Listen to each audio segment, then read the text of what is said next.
Hello, this is Afid Ali in front of you and welcome to AS academy.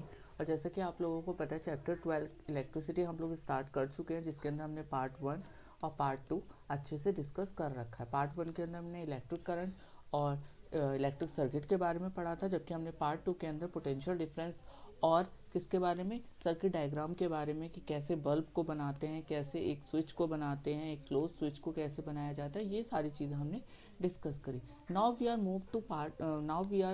Move to the part third video, और जिसके अंदर हम लोग एक ओम्स लॉ के बारे में पढ़ेंगे कि क्या होता है क्या नहीं होता। अब हम उसको देखेंगे, ठीक है। तो चलो मूव करते हैं नेक्स्ट उस पर।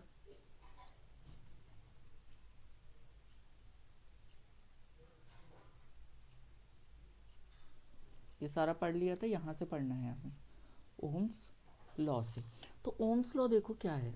ओम्स लॉ हमें बताता है, ओम्स लॉ के अंदर यहाँ पर एक क्वेश्चन पूछा हुआ है। सबसे पहले तो आप बस ये याद रखो कि इलेक्ट्रिसिटी चैप्टर में एक लॉ है जिसको ओम्स लॉ कहते हैं। सारी डिटेल एक एक चीज़ हम ढंग से आपको क्लियर करके बताएंगे। पहला क्वेश्चन आता है, is there a relationship between the potential difference across a conductor and the current through it. क्या वो बोल रहे क्या कोई संबंध है किसका, इलेक्ट्रिक करंट का और पोटेंशियल डिफरेंस के बीच का में कोई संबंध है क्या। तो इसको रिलेशनशिप को हम देखेंगे। वैसे तो मैं आपको पहले ही बता दूँ, हाँ इसका रिलेशनशिप है, बट आप लोगों को तो नहीं पता ना, तो उसको एक एक चीज़ करके हम आपको बताएंगे। आगे मूव करते हैं, ठीक है।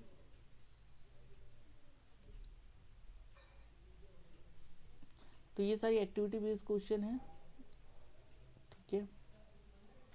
यहीं से देखते हैं। अब देखो इसके अंदर लिखा है इन दिस एक्टिविटी, ये सब छोड़ें, इधर देखिए। वी यू की जगह वी रखें, क्योंकि हम समझ रहे हैं ना। We will find that approximate the same value for V I is obtained in each case, thus the V I Thus the VI graph is a straight line that passes through the origin of the graph। देखो simple सी चीज़ क्या है इसके अंदर की, हमेशा V upon में I की value हमेशा सेम निकलेगी। जैसे कि अगर मैं बात करूँ 4/2, ये भी 2 आएगा, 14/2 ये भी 8/4 ये भी 2 आएगा, और 14/7 ये भी 2 आएगा। तो 2 2 2, देख रहे हो ये सेम वैल्यू आ रही है हर चीज़ की, ठीक है। तो इसमें यही बताया वी आई जो ग्राफ है वो एक स्ट्रेट लाइन क्यों बनेगी, क्योंकि ये पास करेगा ओरिजिन ऑफ द ग्राफ से, और same value for V I is obtain in each case, हर केस के अंदर सेम वैल्यू आएगी, ठीक है। तभी ये ग्राफ जो है वो हमेशा वी आई का ग्राफ जो होगा वो एक स्ट्रेट लाइन बनाएगा।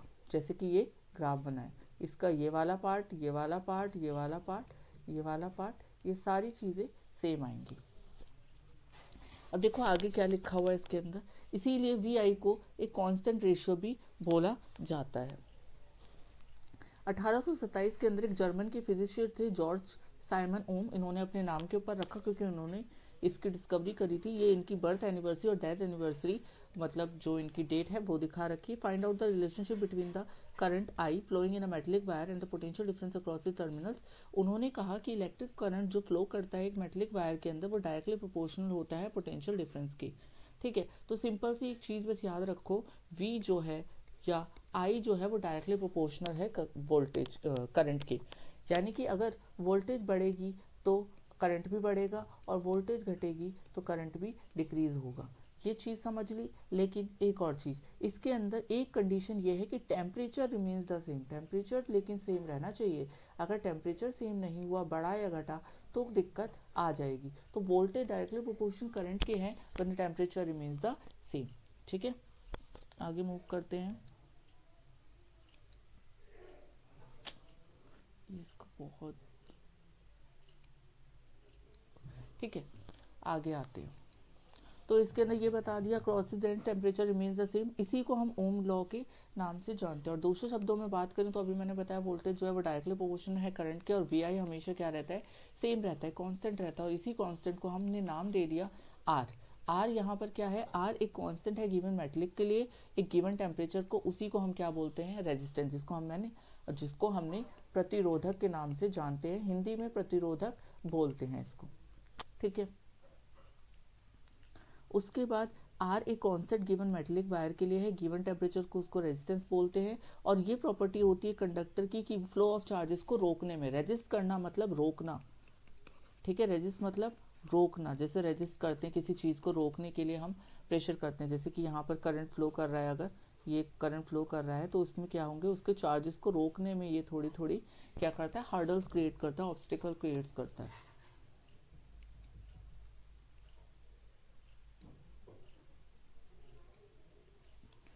ठीक है, अब आते हैं हम नेक्स्ट पर, एसआई यूनिट। अब हमने जल्दी से देखते हैं करंट की एसआई यूनिट एम्पियर, वोल्टेज की यानी कि पीडी की अगर मैं बात करूं तो वोल्ट, और रेजिस्टेंस की एसआई यूनिट होती है ओम। ठीक है, ओ एच एम होती है, ये ग्रीक लेटर है ओ, ओम ऐसे लिखते हैं, तो ये लिखा भी है इसमें, represented by the Greek letter ohm according to Ohm's law. Ohm law के हिसाब से R is equal to V upon में आई होता है, ये देखा है ना, वी अपॉन में आई इज कॉन्स्टेंट। ठीक है, उसके बाद लिखा है if the potential difference across the end of को conductor is 1 volt and the current through is 1 ampere then the resistance the conductor is 1 ohm, that is 1 ohm is equal to 1 volt upon. इसको short में एक बार मैं बताता हूँ, जैसे ये भी डेरिवेशन है, जैसे कि अभी हमने क्या पढ़ा, R is equal to V upon में आई, जल्दी से बोलते रहना, रेजिस्टेंस अगर 1 वोल्ट है और 1 एम्पियर है, ये पीडी मान लो इसको, और ये 1 वोल्ट, 1 वोल्ट 1 एम्पियर है तो 1 ओम होगा। ठीक है, तो ये डेरिवेशन यहाँ पे लिखिए, यदि potential difference across the two ends of the conductor 1 volt होता है और करंट जो है वो 1 एम्पियर होता है, तो रेजिस्टेंस जो है कंडक्टर का वो 1 ओम हो जाएगा, और 1 ohm is equal to 1 volt upon में 1 एम्पियर। आल्सो फ्रॉम इक्वेशन 12.5 जो है हमने उसमें देखा कि I is equal to V R. अब तो ये आप चेंज कर सकते हो किसी भी चीज़ को, ठीक है, V is equal to I R हो गया, और इसके अंदर I is equal to V upon में आर हो गया, कुछ भी बना सकते हो, अगर वी बनाना है तो क्या हो जाएगा, आई अपॉन में आर हो जाएगा। इसमें आगे एक और चीज़ लिखी हुई है, अब कलर थोड़ा सा चेंज कर लें, हाँ इसमें लिखी हुई it is obvious from equation 12.7 that the current through a resistor is inversely proportional to its resistance, inversely proportional होता है। ठीक है, इसमें रेजिस्टेंस जो है और ये करंट जो है, आर जो है, आर जो है वो करंट के इन्वर्सली प्रोपोर्शनल, देखो यहाँ आर अगर बढ़ेगा तो करंट घटेगा, और आर घटेगा तो करंट बढ़ेगा, क्योंकि ये क्या कर रहा है, इसको रोक रहा है ना रेजिस्टेंस, इसीलिए तो है करंट के लिए, तो वो वही चीज़ है, रेजिस्टेंस बढ़ाओगे करंट घटाओगे, करंट बढ़ाओगे रेजिस्टेंस घटाओगे, ये सारी चीज़। फिर इसमें लिखा यदि रेजिस्टेंस डबल हो जाए तो करंट आधा हो जाएगा। In many practical cases it is necessary to increase और decrease the current in electric circuit, यानी कि प्रैक्टिकल जब हम इसको यूज़ करते हैं तो बहुत सारी कंडीशन ऐसी हो जाती है जिसमें करंट को हमें बढ़ाना और घटाना पड़ता है। ठीक है,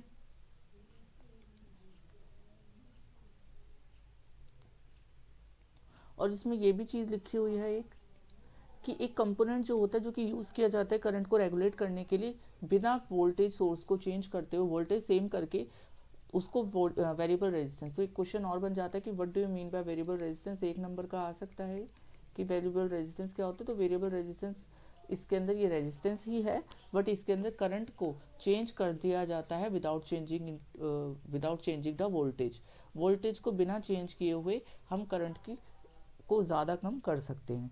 और एक और चीज़ लिखी है इसमें कि एक इलेक्ट्रिक सर्किट के अंदर डिवाइस होता है रियोस्टेट, जिसको यूज़ किया जाता है रेजिस्टेंस को चेंज करने के लिए सर्किट में। ठीक है, और बाकी चीज़ें अब हम देखेंगे। We will now study about the electrical resistance of conductor with the help of following activity part छोड़ देते हैं।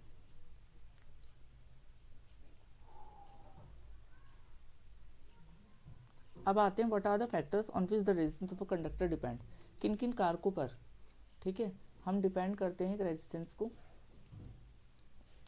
तो what are the factors on which the resistance of a conductor depend, किस पर कंडक्टर डिपेंड करता है resistance, तो मैंने 4 पॉइंट बताए थे आपको, नहीं बताया, देखते हैं। तो लेंथ, लंबाई किसकी, तार की, दूसरा एरिया ऑफ क्रॉस सेक्शन, वैसे 3 ही हैं लेकिन एक और हम टेम्परेचर को कंसिडर, फिर तीसरा है नेचर, यानी कि प्रकृति क्या है उस पदार्थ की, मटेरियल, और चौथा टेम्परेचर भी लिख ले क्योंकि टेम्परेचर रिमेन्स द सेम, उसमें कंडीशन लिखी हुई है कि टेम्परेचर सेम रहना चाहिए। ठीक है,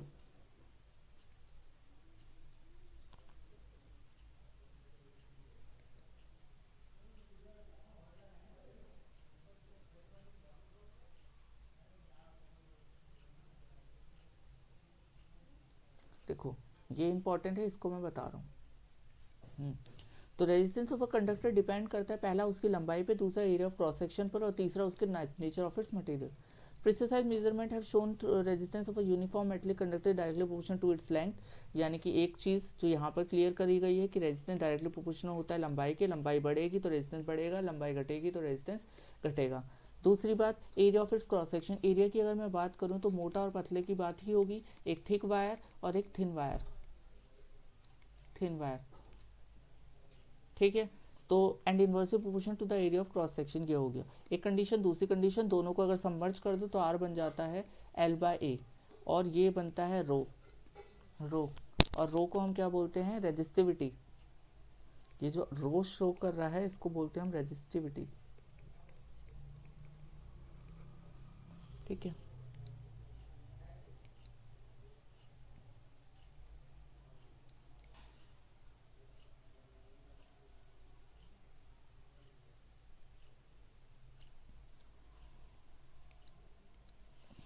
ठीक है, अब यहाँ पर क्या लिखा है, जहाँ पर रो एक कांस्टेंट है प्रोपोर्शनलिटी का, उसी को हम इलेक्ट्रिकल रेजिस्टिविटी कहते हैं मटेरियल ऑफ द कंडक्टर की। एसआई यूनिट अभी मैंने आर की बताई, रेजिस्टेंस की बताई, एसआई यूनिट वो है ओम। और रेजिस्टिविटी की अगर मैं बात करूँ तो रेजिस्टिविटी की जो एसआई यूनिट है वो है आपकी ओम मीटर, ठीक है।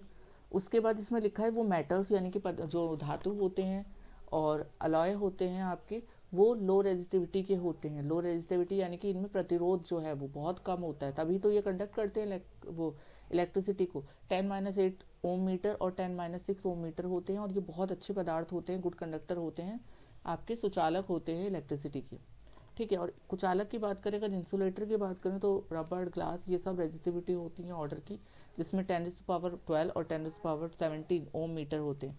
दोनों ही प्रतिरोध जो होते हैं, रेजिस्टिविटी जो होती है मटेरियल की, वो टेम्परेचर के साथ वेरी करती है। फिर बात बोल रहा हूँ, वेरी विद टेम्परेचर, टेम्परेचर को सेम रखोगे तब कंडीशन सेम चलेगी। अगर वेरी करोगे टेम्परेचर को, then you have to change the condition. आगे देखो 12, इसके अंदर एक चीज़ और लिखी हुई है, ये टेबल वगैरह छोड़ें, इसमें लिखा है it reveals that the resistivity एक अलॉय की ज़्यादा हाई होती है कांस्टेंट मेटल से भी। अलॉय जो है वो बर्न नहीं होते हाई टेम्परेचर पर भी, इसीलिए ये रीज़न होता है कि ज़्यादातर इलेक्ट्रिकल हीटिंग डिवाइसेस के अंदर, जैसे कि प्रेस हो गई, इलेक्ट्रिकल आयरन हो गया, टोस्टर हो गया, इन सभी के अंदर हम क्या इस्तेमाल करते हैं, अलॉय का इस्तेमाल करते हैं। टंगस्टन यूज़ किया जाता है ऑलमोस्ट एक्सक्लूसिवली फिलामेंट के अंदर। फिलामेंट क्या होती है, ये बल्ब है, इसका ये थिन जो वायर होती है उसको फिलामेंट कहा जाता है। और फिलामेंट जो होती है वो टंगस्टन से मिलकर बनी होती है, टंगस्टन से मिलकर बनी होती है। तो फिलामेंट इलेक्ट्रिक बल्ब का, जहाँ पर कॉपर और एल्यूमिनियम भी यूज़ किए जाते हैं इलेक्ट्रिकल ट्रांसमिशन लाइंस के अंदर, ठीक है। अब आते हैं हम क्वेश्चन के ऊपर। क्वेश्चंस हमने बहुत सारे करने, देखो इसमें हाउ मच करंट, पहला एग्जांपल 12.3, हाउ मच करंट क्या होगा, करंट यानी कि आई निकालना है। उसके बाद 220 वोल्ट है, यानी कि पीडी दे रखा है आपको 220 वोल्ट। उसके बाद क्या दे रखा है, रेजिस्टेंस 1200, रेजिस्टेंस 1200 दे रखा है। V is equal to I R, formula लगा दो, कोई सा भी लगा दो, वैल्यू बस रखनी है, आई की जगह आई रख दो, रेजिस्टेंस 1200 रख दो, और 220 यहाँ रख दो। इसको जब सॉल्व करोगे 220 अपॉन में 1200, 0 से 0 गया, आई की वैल्यू बची 2 11 जा 2 6 जा 11/60 होता है आपका 0.18 एम्पेयर आई की वैल्यू। ऐसे तो करना है, ठीक है। नेक्स्ट पार्ट देख लेते हैं इसका, हाउ मच करंट, फिर दोबारा करंट ही निकालना है। इलेक्ट्रिकल हीटर का 220 वोल्ट लाइन, यानी कि पीडी जो दे रखा है वो कितना दे रखा है 220 वोल्ट, और रेजिस्टेंस कितना दे रखा है 100।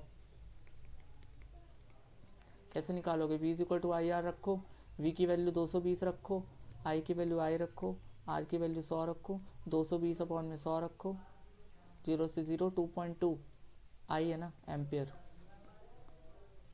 ठीक है। 2.2 एम्पियर आपका आंसर आ गया, ठीक है। नेक्स्ट एक और करवा देता हूँ, फिर उसके बाद आप लोग ट्राई करेंगे। इसके बाद एग्जांपल 12.4 है, पोटेंशियल डिफरेंस दे रखा है टर्मिनल इलेक्ट्रिकल हीटर का 60 वोल्ट, यानी कि पीडी दे रखी है 60 वॉट, ठीक है। उसके बाद करंट दे रखा है 4 एम्पियर।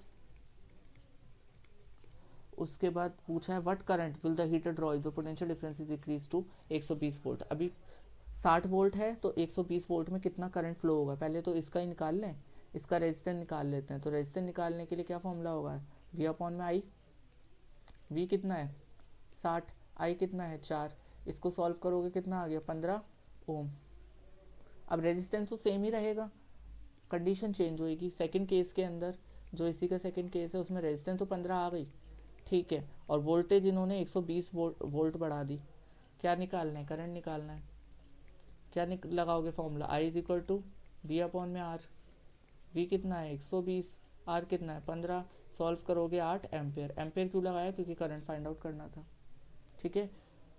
तो इतने दो मैंने न्यूमेरिकल करवा दिए, बाकी सैम्पल पेपर प्रीवियस पेपर जब करवाए जाएंगे तो उसके आपको ध्यान रखना है, एक एक चीज़ को करवाया जाएगा। तब तक के लिए आप अपनी कॉन्सेप्ट क्लियर कर लीजिए और सब्सक्राइब करिए चैनल को, अच्छे से लाइक करिए सारे वीडियोस को, सारे पार्ट्स को आप इसको लाइक कीजिए, ठीक है, सपोर्ट करते जाइए। और तब तक के लिए आप नेक्स्ट वीडियो का वेट करें, अच्छे से पढ़ें। Thank you.